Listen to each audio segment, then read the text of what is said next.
নেপালে সরকারের বিরুদ্ধে চলমান দুর্নীতি বিরোধী আন্দোলন রীতিমতো জনরোষের রূপ নিয়েছে। বিশেষ করে দেশটির তরুণ প্রজন্ম অর্থাৎ জেনজিদের নেতৃত্বে এই আন্দোলন এখন ছড়িয়ে পড়েছে সারা দেশে। সরকারের সিদ্ধান্তে একযোগে ২৬টি সামাজিক যোগাযোগ মাধ্যম নিষিদ্ধ করার পর আন্দোলন নতুন মাত্রা পায়। বিক্ষোভ, সংঘর্ষ, কারফিউ, প্রাণহানি সব মিলিয়ে নেপাল এখন এক অনিশ্চয়তার মুখোমুখি।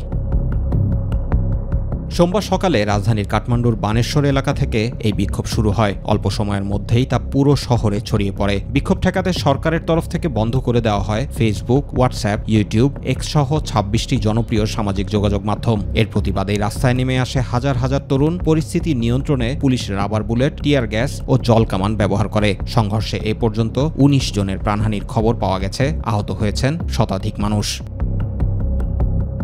বিক্ষোভে হতাহতের জেরে পদত্যাগ করেন নেপালের স্বরাষ্ট্রমন্ত্রী রমেশ লেখক। সোমবার সন্ধ্যায় প্রধানমন্ত্রীর বাসভবন মন্ত্রিসভার জরুরি বৈঠক হয়। এ বৈঠকের শুরুতে প্রধানমন্ত্রী কেপি শর্মা আলীর কাছে পদত্যাগপত্র জমা দেন রমেশ লেখক।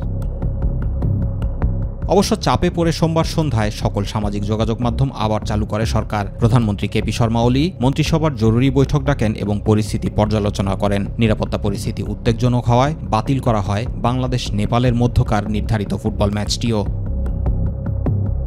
এদিকে পরিস্থিতি নিয়ন্ত্রণে রাজধানী কাঠমান্ডুর বিভিন্ন এলাকায় কারফিউ জারি করে প্রশাসন। কর্তৃপক্ষ জানায়, আন্দোলনকারীরা সুরক্ষিত এলাকায় প্রবেশের চেষ্টা করায় এ সিদ্ধান্ত নিতে হয়। তবে ট্যুরিস্ট এলাকা থামেলে সেভাবে আন্দোলনের প্রভাব পড়েনি। জুবায়ের রহমান, মাই টিভি নিউজ।